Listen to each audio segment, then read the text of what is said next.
অমর একুশে বইমেলার দ্বিতীয় দিন আজ। প্রতি শুক্র ও শনিবার মেলার বেলা ১১টা থেকে ১টা পর্যন্ত শিশু প্রহর। আর তাই আজ সাপ্তাহিক ছুটির দিনে গোটা দুপুরটা মেলা প্রাঙ্গণ থাকবে শিশুদের কোলাহলে পূর্ণ। মেলায় আছেন সহকর্মী জুলিয়া তানহা, তার সাথে যুক্ত হচ্ছে। তানহা, যদিও এখন তো সকাল সবে মেলা শুরু হলো, তবুও কেমন দেখছেন শিশুদের উপস্থিতি সেখানে এবং বিক্রেতারা কি বলছেন?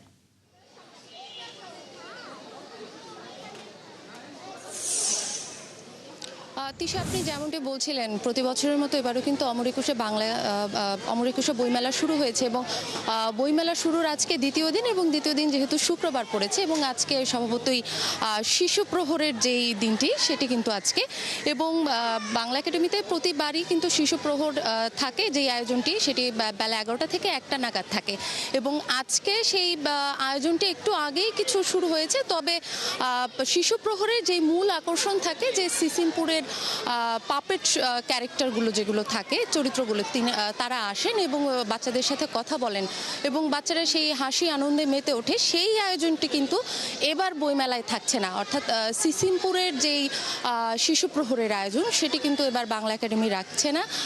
তার পরিবর্তিতে আজকে যেটি করা হয়েছে যে ডেন্টিস্টের পরামর্শ নাও নতুন কোলগেট অ্যাক্টিভ সল্ট। শিশুরা এখানে বিভিন্ন চিত্রাঙ্কন প্রতিযোগিতায় অংশ নিচ্ছেন। এছাড়াও কবিতা আবৃত্তি এবং সঙ্গীত, এই প্রতিযোগিতাগুলোর আয়োজন কিন্তু বাংলা একাডেমি রেখেছে এবং সকালবেলা থেকে বাবা মার হাত ধরে, অভিভাবকের হাত ধরে শিশুরা কিন্তু এসেছেন এই বইমেলা প্রাঙ্গণে এবং তারা তাদের মনের ভাব ফুটিয়ে তুলতে নানান রকম ছবি আঁকছেন ক্যানভাসে। কেউ রং তুলির আঁচড়ে, কেউ হয়তো বা কাঠ পেন্সিল অথবা ছোট রং পেন্সিল দিয়ে তাদের মনের যে চিন্তা, তাদের মনের যে ভাব সেটি তারা ফুটিয়ে তোলার চেষ্টা করছেন।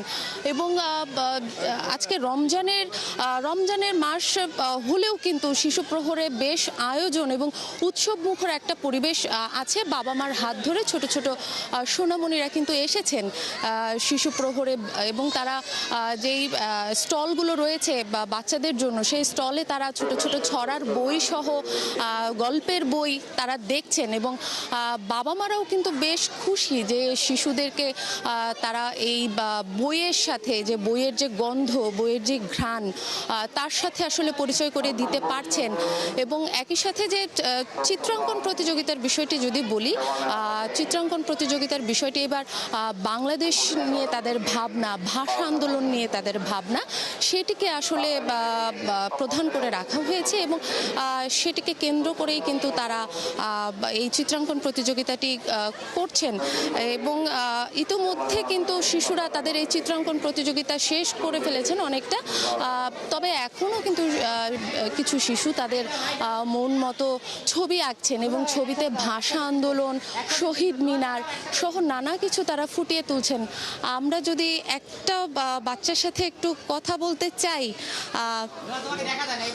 তুমি কিসের ছবি মিনারের ছবি আঁকছো? কেমন লাগছে আজকে এসেছো এখানে? ভালো লাগছে। তৃষা, আপনি যেমনটি শুনছিলেন, শিশুরাও কিন্তু আসলে বেশ খুশি এই শিশু প্রহরে এসে এবং এই চিত্রাঙ্কন প্রতিযোগিতায় অংশগ্রহণ করতে পেরে। এবং আরেকটি শ্রেণী রয়েছে যারা কবিতা আবৃত্তি এবং সঙ্গীত প্রতিযোগিতায় অংশগ্রহণ করেছেন। তো তৃষা, সব মিলিয়ে শিশু প্রহর থেকে এই ছিল আমার কাছে সবশেষ এবং এই শিশু প্রহরের আয়োজনটি বেলা ১টা নাগাদ চলবে। তৃষা। জুলিয়া, ধন্যবাদ আপনাকে যুক্ত হবার জন্য। আমরা নিশ্চয়ই পরবর্তীতে আবারও আপনার সাথে যুক্ত হব, আপনি থাকুন সঙ্গেই। দর্শক, বইমেলা থেকে যুক্ত ছিলেন আমাদের সহকর্মী জুলিয়া তানহা।